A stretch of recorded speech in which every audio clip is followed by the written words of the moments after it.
Pop quiz hotshot. Which automaker has the most advanced hybrid technology? The answer's obvious, right? Toyota. Or at least it would have been Toyota if you asked a few years ago. In the year 2024, however, I think the answer is BYD.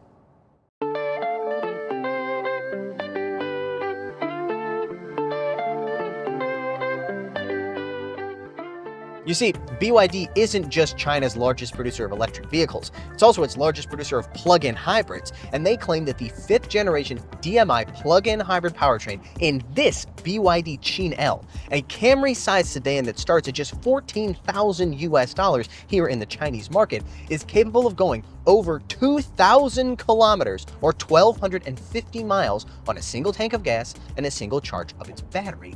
That's the equivalent of going from New York to Miami without stopping for gas.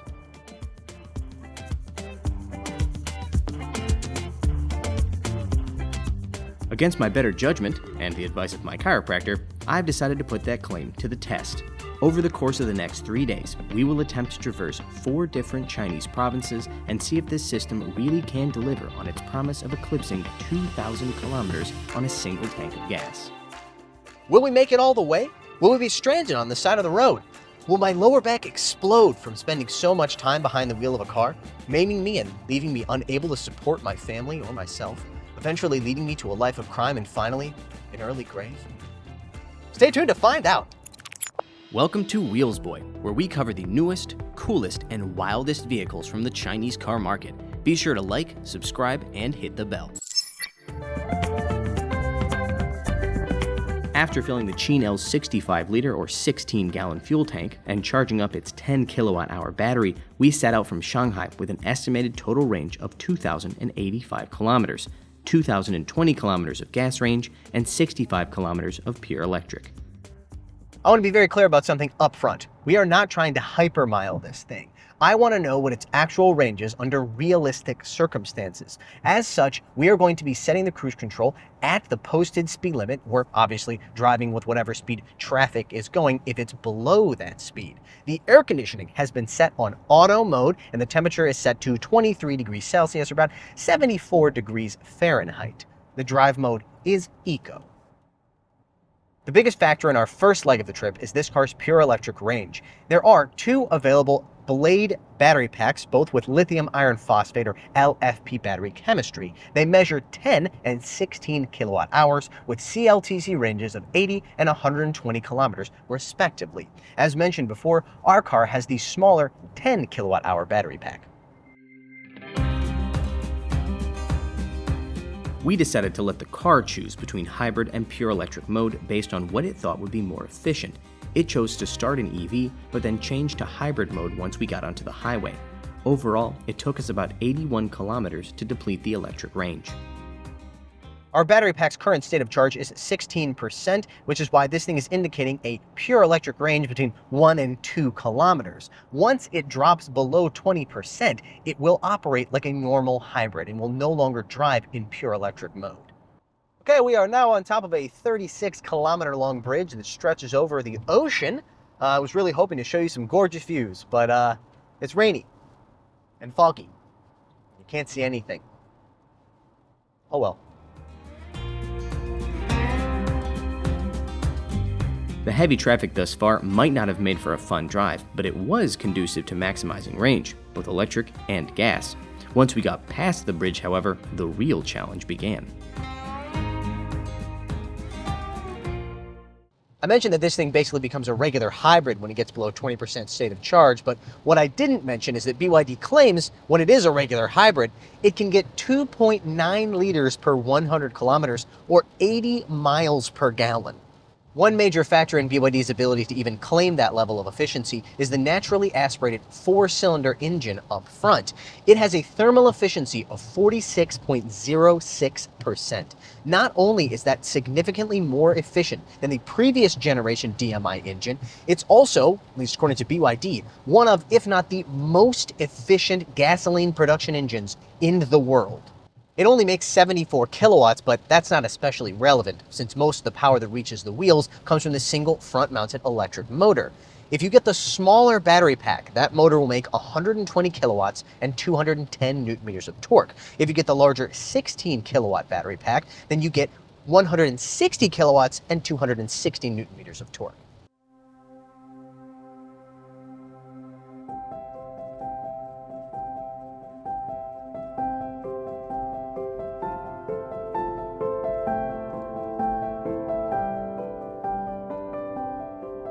Before I knew it, the day was over, and we could take stock of the Chinel's performance so far.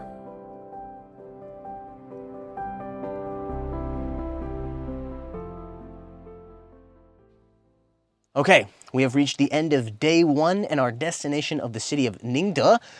Let's take a look at the stats for today. When we set out, we had a total of 2,085 kilometers of range.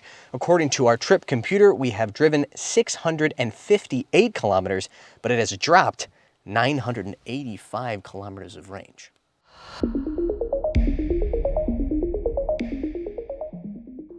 Welcome to day two of our range test.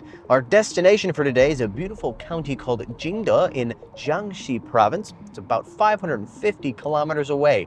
The weather is looking considerably better than it did yesterday, with hopefully much less rain. Let's see how that affects our fuel economy. Spending this much time behind the wheel of any car will certainly give you a deeper appreciation of the good, the bad, and the ugly of its driving experience. Take, for example, the suspension tuning on this car. With a starting price that's a little over half as much as a Toyota Camry here in the Chinese market, this thing has a suspension that does not feel half as good as a Toyota's. Feels like probably 90, almost 95%. The biggest difference I can feel is that there's a greater amount of vibration that makes its way into the cabin versus the Camry. That thing has a much softer suspension tuning, but feels a little bit more refined than this one. The 120 kilowatts provided by the single front-mounted electric motor in this car certainly isn't going to light your hair on fire, but it's more than serviceable for something that you just need to drive to and from work every day, or in this case, drive for a very long time on the highway. I will say that over 80 kilometers per hour, acceleration is laid back to say the least, but with a 0 to 100 kilometer per hour time of 7.9 seconds, I don't think anybody is going to think this car is super slow.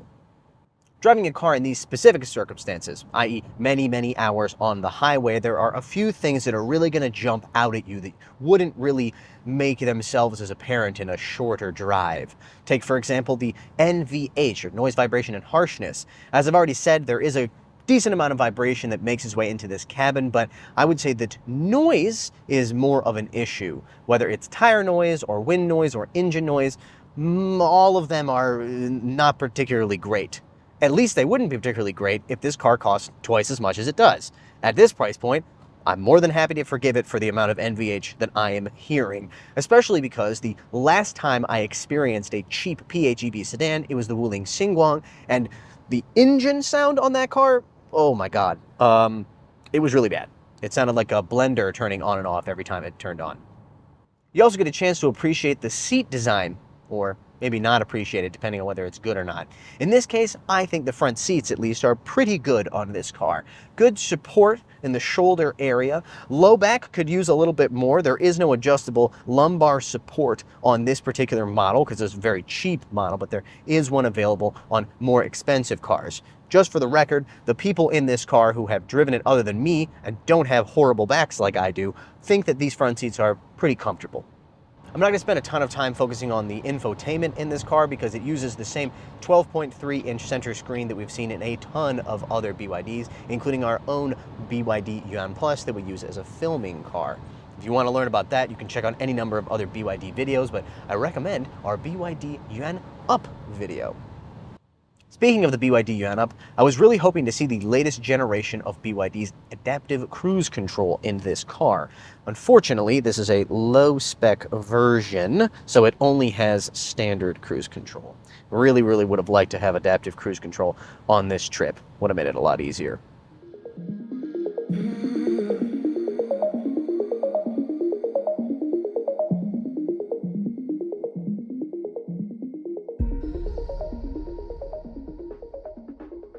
Have you ever watched a Wheelsboy review and thought, man, I'd really like to get behind the wheel of one of those Chinese cars and see what it's all about. Do you also happen to love gorgeous scenery, delicious food, and a touch of adventure? You sound like the ideal candidate for the Wheelsboy EV Tour. The Wheelsboy EV Tour is your opportunity to join me and the rest of the Wheelsboy team on a 5-day road trip through China's Sichuan province, during which you'll be able to enjoy gorgeous scenery and get plenty of time behind the wheel of a fleet of cool Chinese cars. If you want to learn more, reach out to us via email, tour@wheelsboy.cn.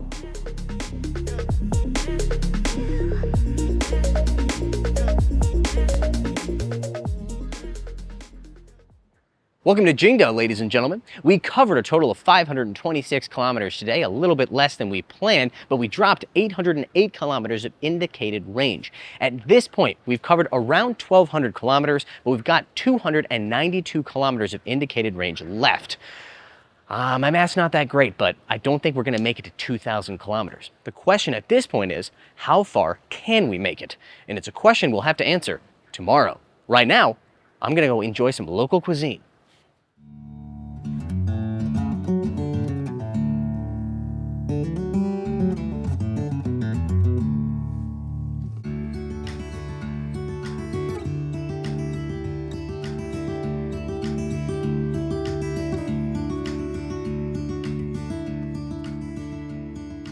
With likely less than 200 kilometers of range left in the tank, we decided it would be best if we cut off the northern leg of our trip and headed straight across Jiangxi and Zhejiang provinces to Shanghai. This meant jumping back on major highways with higher speed limits.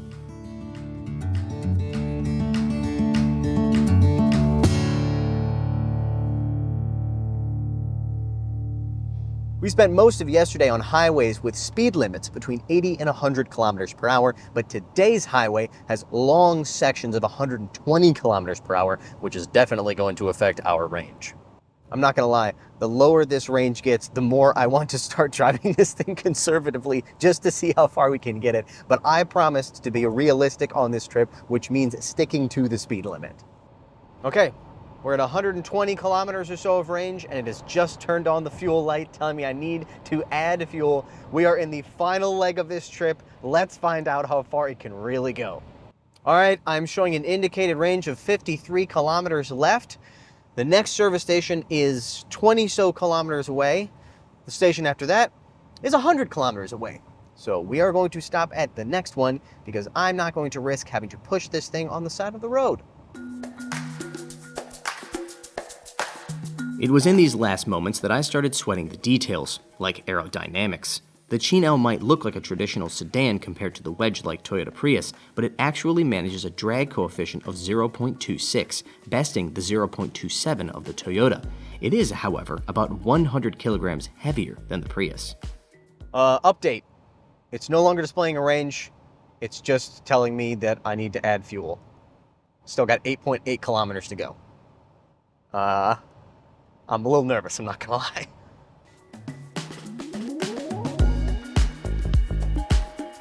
I only grew more nervous over the last few kilometers as I envisioned being stranded on a hot, humid, and mosquito-infested highway. You can imagine my relief then when the Qin-L managed to deliver us safely to the service station where we filled the tank and started figuring out our total range and efficiency.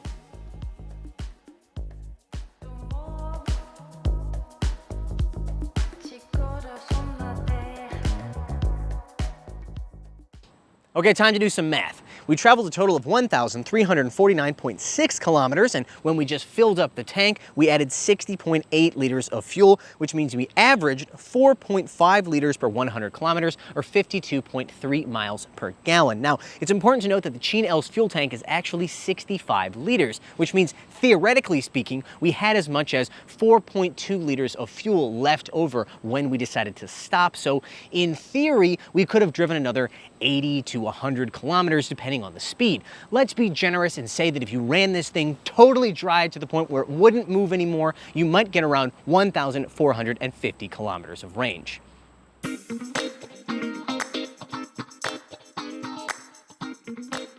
Just for an added bit of context, the filming vehicle for this trip was our all-electric BYD Yuan Plus. We played it safe by plugging it in when it reached around 30 to 40%, so we ended up charging a total of 7 times. 5 times on the highway and twice near our hotels. The total cost equated to a little under 43 USD, or about 3 cents per kilometer. The total cost for charging and filling the Qin L was about 67 USD, or 5 cents per kilometer. In other words, the EV was cheaper, but the PHEV was more convenient. So no surprises there. Whether you call it 1,350 or 1,450 kilometers, both of them are well short of the 2,000 plus kilometer range that's been claimed, as well as that 2.9 liters per 100 kilometers or 80 miles per gallon. However, it's important to keep in mind that those numbers are based on China's CLTC drive cycle, which is heavily biased towards lower speed city driving, supposedly to reflect the driving habits of people here in China who spend most of their time driving at lower speeds inside of the city. Meanwhile, our test was 90% plus highway, meaning the speeds were between 80 and about 110 kilometers per hour, with brief stints at 120 kilometers per hour. I know a bunch of you are rushing to the comments section right now to tell me, hey, did you know that a bunch of local Chinese media have tested this car's range as anywhere from 1,800 to 2,300, all the way up to over 2,400 kilometers? Yes, I do know that. I also have no evidence to suggest that those media cheated or lied in order to achieve those numbers. However, I think they achieved them in very different conditions than we did.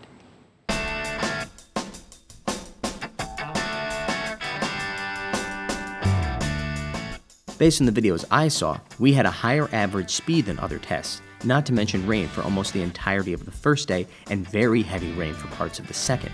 We also had to deal with minor elevation changes as we made our way along coastal mountain roads. Other factors included carrying 3 people and their luggage, putting energy regen on the lower and more comfortable of its 2 settings, and keeping the air conditioning on all day to combat the hot weather. None of these will help you to achieve the best possible fuel economy, but I think they better reflect normal driving conditions. Can the BYD Qin really achieve a range of over 2,000 kilometers? Yes, I believe that it can, but in order to do so, you're going to have to sacrifice some of your comfort, whether it's turning down the air conditioning or driving at less than comfortable speeds on the highway, slow speeds, that is. Ultimately, I think that a range of 1,350 or 1,450 kilometers is still very impressive, especially considering the fact that we're talking about a car that costs less than half as much as a Toyota Prius Prime. All right. That's going to have to do it for this video because I've still got 350 plus kilometers of driving left to do before I can get to Shanghai. So I'll see you in the next one.